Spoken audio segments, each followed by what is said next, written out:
Hola a todos, muchas bendiciones, espero que estén muy bien el día de hoy. Como hemos venido hablando y conforme a la evaluación que tuvimos ya semanas pasadas, entonces comentábamos que los días que no podamos estar en clase, nosotros vamos a estar enviando videos con tal de que no nos quedemos atrasados. Entonces, el día de hoy nos compete el tema y la disciplina del arrepentimiento. O sea, consideramos que el arrepentimiento es un ejercicio que debemos de realizarlo a diario. ¿Por qué? Porque Dios nos llama a arrepentirnos, a entrar a cuentas con Él y no estar en deuda con Dios. Entonces, la enseñanza de hoy se basa en que nosotros no fuimos creados para la maldad y el pecado, más bien nosotros fuimos creados para vivir una vida en comunión con nuestro Padre Celestial. Y bueno, ¿esto qué quiere decir? Esto consiste en que nosotros no somos y no hemos sido creados para vivir una vida alejados de Dios. Más bien fuimos creados para vivir conforme a su plan y propósito. Y aquí se desatan algunos cuestionamientos. Y el primero es, ¿en qué consiste un genuino arrepentimiento? Entonces ahí donde usted está, lo invito a que usted se cuestione, a que usted reflexione en qué consiste un arrepentimiento genuino, o sea, verdadero. Entonces aquí nos dan algunas respuestas. Y la primera es en entender que hemos hecho lo malo y estamos apartados de Dios. Lucas 15 al 17 dice, y volviéndose en sí dijo, ¿cuántos jornaleros en casa de mi padre tienen abundancia de pan y aquí yo perezco de hambre? Entonces reconocemos que esta es la historia del hijo pródigo. Y él se hace la pregunta, o sea, ¿cuántos jornaleros en casa de mi padre lo tienen ya todo? Pero yo aquí por la desobediencia y por las malas decisiones es que estoy pereciendo de hambre. Entonces, él no solo se lamentó por la condición en la que se encontraba en ese momento, sino que también él volvió en sí. Y él entendió que había dejado la casa de su padre y las bendiciones que tenía ahí en casa de su padre. Y se había apartado voluntariamente de él. ¿Esto qué nos dice? Que nosotros pecamos voluntariamente. ¿Por qué? Porque ya tenemos un conocimiento, ya sabemos qué es lo bueno y qué es lo malo. Por eso también voluntariamente tenemos que volver a Dios, no por obligación, no por miedo, no porque nos obliguen, sino que verdaderamente que haya un arrepentimiento que es genuino y verdadero dentro de nosotros. El segundo punto dice, en sentir dolor por nuestras malas acciones y desear que aquello nunca hubiera sucedido. Entonces, el verdadero arrepentimiento es sentirse verdaderamente conmovido y verdaderamente triste por haber ofendido primeramente a Dios, pero también por haber ofendido a otras personas. Segunda de Corintios 7:10 nos dice, porque la tristeza que es según Dios produce arrepentimiento para salvación, de que no hay que arrepentirse, pero la tristeza del mundo produce muerte. ¿Esto qué quiere decir? Que muchas veces Dios va a permitir que tú te sientas triste, que yo me sienta triste. ¿Por qué? Porque eso me va a llevar a arrepentirme. Y no debo de quejarme por sentirme triste, por haber hecho lo malo. Más bien debo de alegrarme porque esa tristeza me está llevando a un verdadero arrepentimiento. Pero muchas veces nosotros no sentimos ese arrepentimiento genuino. Nosotros nos sentimos quizás tristes, pero seguimos igual. Aunque nos sintamos así, aunque sintamos que no debemos arrepentirnos, pues Dios nos invita a que siempre nos arrepintamos. ¿Por qué? ¿Por qué? Porque la palabra de Dios nos enseña que el no arrepentirnos, eso va a producir muerte. Pero el arrepentirnos a diario, eso va a producir vida y vida en abundancia en cada uno de nosotros. Tercero, en tomar decisiones para abandonar lo malo y volverse a Dios. Sabemos que no solamente es el arrepentimiento en sí, sino que también tenemos que acompañarlo de una acción.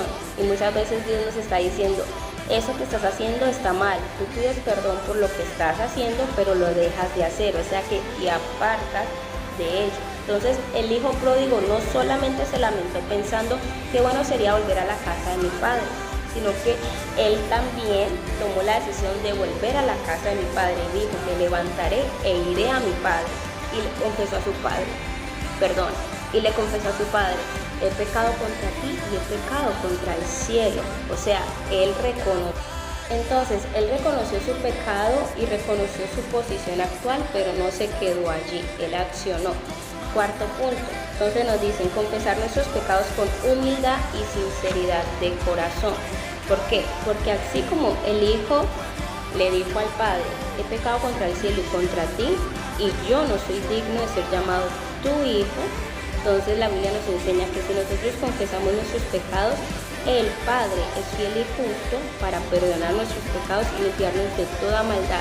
Esto lo podemos corroborar en 1 Juan 1:9. El quinto punto es clamar a Dios por perdón y restauración.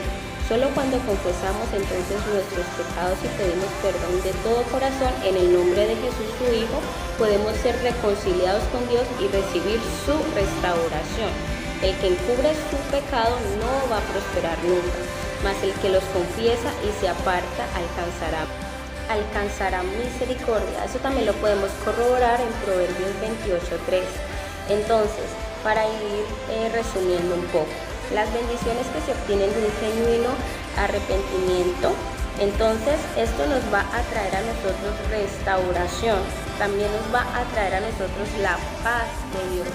Qué bueno cuando tú te arrepientes, cuando tú pides perdón a Dios y también te puedes acercar a esa persona a la cual has ofendido y pedirle perdón y sentir como esa calma. Eso se llama paz, y la paz de Dios que sobrepasa todo entendimiento. Entonces, entender que aquel que está moralmente equivocado es el impío, incluso inconscientemente de lo que hace.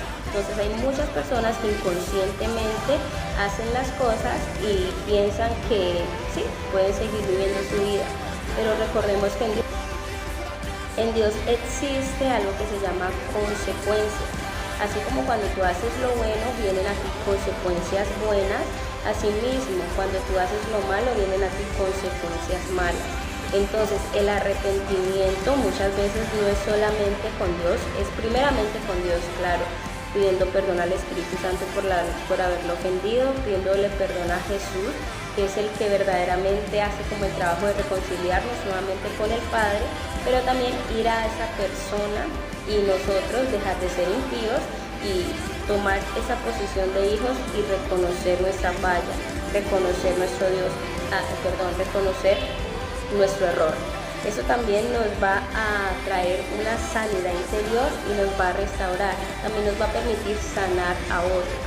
¿Por qué? Porque cuando hacemos las cosas consciente o inconscientemente, el ser inconsciente de lo que yo he hecho no me exime de mi pecado. Más bien, pedirle al Espíritu Santo que nos traiga a memoria las veces que hemos ofendido a nuestro prójimo, y asimismo, cuando el Espíritu Santo nos revele y nos haga consciente de nuestro pecado, porque es Él el que nos hace consciente de nuestro pecado, entonces asimismo poder acercarnos a esa persona que hemos ofendido y pedirle perdón como corresponde. Entonces, eso también nos va a traer protección. ¿Por qué? Porque lastimosamente cuando nosotros pecamos, nos apartamos de Dios, pues lejos de Él no podemos hacer nada. Y eso también significa que no estamos bajo la cobertura, bajo la sombra del Omnipotente, no estamos bajo ese refugio, sino que más bien estamos en peligro. Y sabemos que el enemigo todo lo utiliza y anda como león rugiente buscando a quien devorar. Entonces la invitación es, y con esta disciplina espiritual que alimenta nuestra vida, entonces tener en cuenta que el arrepentimiento es un ejercicio diario. ¿Por qué? Porque así mismo lo dice la palabra de Dios. Esto también que nos va a traer, aparte de protección y lo que ya hemos nombrado, entendimiento y sabiduría. Esto va a traer una claridad a ti, porque mira lo que dice la palabra: y te haré entender y te enseñaré el camino en que debes andar. Sobre ti fijaré mis ojos. Esto lo dice Salmo 32:8. El principio de la sabiduría es el temor de Jehová. Buen entendimiento tienen todos los que practican sus mandamientos. Salmo 111:10. Entonces, sabemos que a los que amamos a Dios todas las cosas nos ayudan a bien, pero cuando yo amo, yo también pido perdón, yo también me arrepiento, yo también reconozco mis fallas y asimismo vuelvo a Dios.